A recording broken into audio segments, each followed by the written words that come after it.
Selamat siang untuk Bapak Toto yang saya hormati dan teman-teman yang saya sayangi. Marilah kita buka pertemuan pada siang hari ini terlebih dahulu mengucapkan puji syukur kepada Tuhan Yang Maha Esa. Yang saya hormati dosen pengampu mata kuliah anatomi fisiologi Bapak Toto, yang saya banggakan teman-teman sekalian.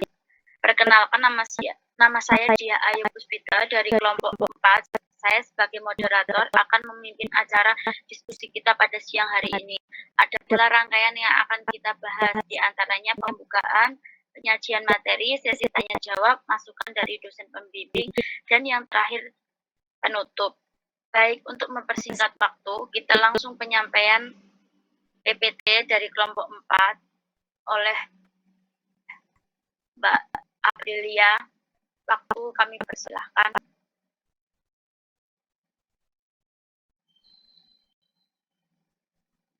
Baik, saya dahulu menyampaikan materi. Pertama, organ reproduksi pria merupakan sekelompok organ yang terlibat dalam sistem reproduksi dan terbagi menjadi dua bagian, yakni organ internal dan organ eksternal. Dalam proses reproduksi diperlukan juga hormon tertentu untuk membantu fungsi organ reproduksi pria. Organ reproduksi pria dimiliki sejak lahir, namun kemampuan reproduksi baru akan dimulai setelah masa pubertas, yaitu pada kisaran usia 9-15 tahun. Secara garis besar, organ reproduksi pria berfungsi untuk menghasilkan air mani dan sperma, kemudian memasukkan sperma ke dalam organ reproduksi wanita untuk proses pembuahan. Berikut ini organ reproduksi laki-laki yang termasuk dalam bagian eksternal. Yang pertama, penis. Penis terbagi menjadi 3 bagian, yaitu akar atau basis. Bagian ini menempel pada dinding perut bagian bawah, batang penis, kepala penis. Bagian ini ditutupi oleh lapisan kulit yang akan dihilangkan saat menjalani sunat. Pada ujung kepala penis terdapat lubang kecil yang merupakan bukaan dari saluran kemih.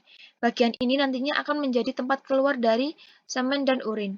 Pada penis juga terdapat ujung-ujung saraf yang sensitif terhadap rangsangan. Next.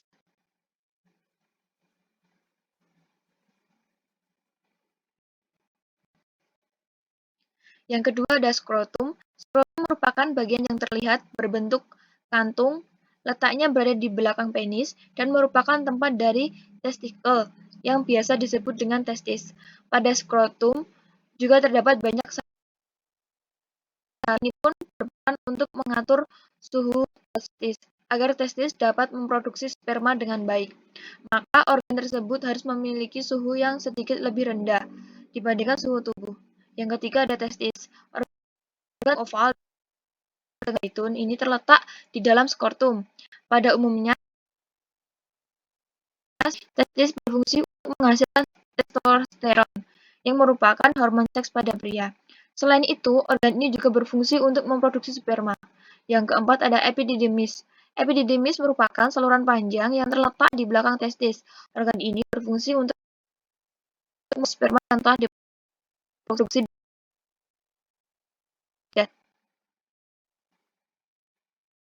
Selain itu, organ ini juga berfungsi untuk mematangkan sperma yang dibentuk oleh testis. Setelah matang, sperma baru dapat melakukan tugasnya dalam membuahi sel telur. Organ reproduksi laki-laki bagian internal juga disebut sebagai organ 6 organ yang masuk ke dalam kelompok ini, yaitu yang pertama ada vestibular. Ini merupakan saluran panjang dan tebal mulai dari epididymis hingga ke rongga di belakang matang ke uretra sebagai persiapan ejakulasi. Yang kedua ada vaginis, merupakan organ berbentuk kantung yang menempel pada vas deferens di dekat bagian dasar kandung kemih. Organ ini berguna dalam memproduksi cairan sebagai pemberi energi sperma untuk bergerak. Yang ketiga, saluran ejakulasi.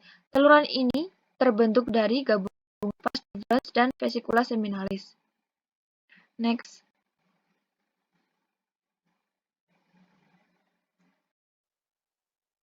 Kemih.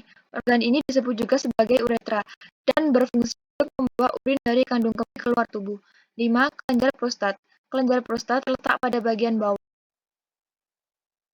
anus, kelenjar ini berfungsi menambahkan cairan yang membantu sperma saat terjadi ejakulasi dan membantu menjaga sperma agar tetap sehat. Yang keenam ada kelenjar bulboretral, disebut juga sebagai kelenjar Cooper. Organ ini berfungsi untuk memproduksi cairan yang melicinkan saluran kemih. Selain itu, organ ini juga membantu menetralisir keasaman di saluran kemih yang terbentuk akibat sisa urin. Materi selanjutnya akan dijelaskan oleh Kak Diah. Waktu dipersilahkan. Baik, materi selanjutnya akan saya sampaikan. Penyakit sistem reproduksi pria terdiri dari kanker prostat, disfungsi ereksi, prostatitis, tripotidisme. Next.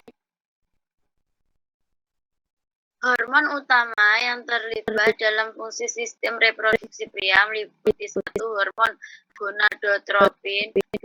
Hormon perangsang folikel atau follicle slimuting hormon, 3. leucine hormon, 4. hormon testosteron. Peran hormon reproduksi pria, hormon bisa disebut sebagai bahan bakar bagi organ reproduksi pria. Tanpa hormon, fungsi organ-organ tersebut tidak akan berjalan dengan baik. Ada 3 hormon utama yang dimiliki peran penting untuk organ reproduksi manusia, yaitu follicle-stimulating hormone atau bisa disebut FSH, luteinizing hormone atau bisa disebut LH, luteinizing hormone atau bisa disebut LH, testosteron. FSH dan LH adalah 2 hormon yang diproduksi di kelenjar pituitari.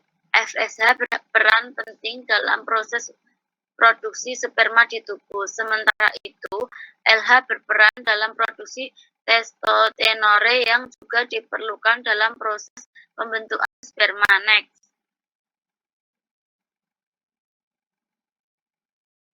Produksi testosteron jugalah yang menyebabkan berbagai perubahan fisik pada laki-laki yang sedang puber, seperti membesarnya spektorum dan testis, membesarnya penis, vesikula seminalis, kelenjar prostat, tumbuhnya rambut di area genital dan ketiak, suara yang semakin berat, bertambahnya tinggi badan. Fungsi organ reproduksi pria dimulai saat puber. Peran utama dari semua organ yang telah disebutkan di atas adalah untuk bekerja sama memproduksi dan mengeluarkan semen ke sistem reproduksi wanita saat melakukan hubungan seksual, namun fungsi ini tidak langsung berjalan begitu saja. Next.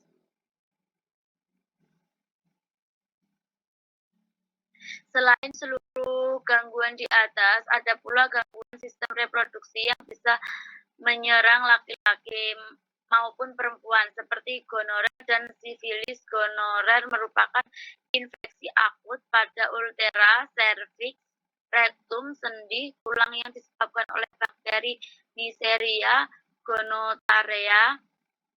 Sedangkan sifilis atau disebut juga raja singa merupakan infeksi organ kelamin luar. Penyakit ini merupakan penyakit menular seksual yang disebabkan oleh bakteri Treponema pallidum.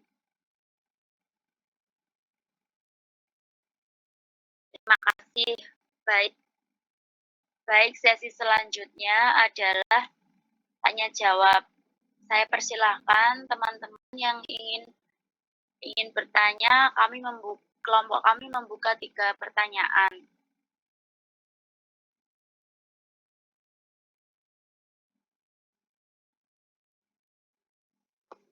Baik, saya lanjutkan untuk dosen pembimbing. Dan yang acara terakhir adalah penutup.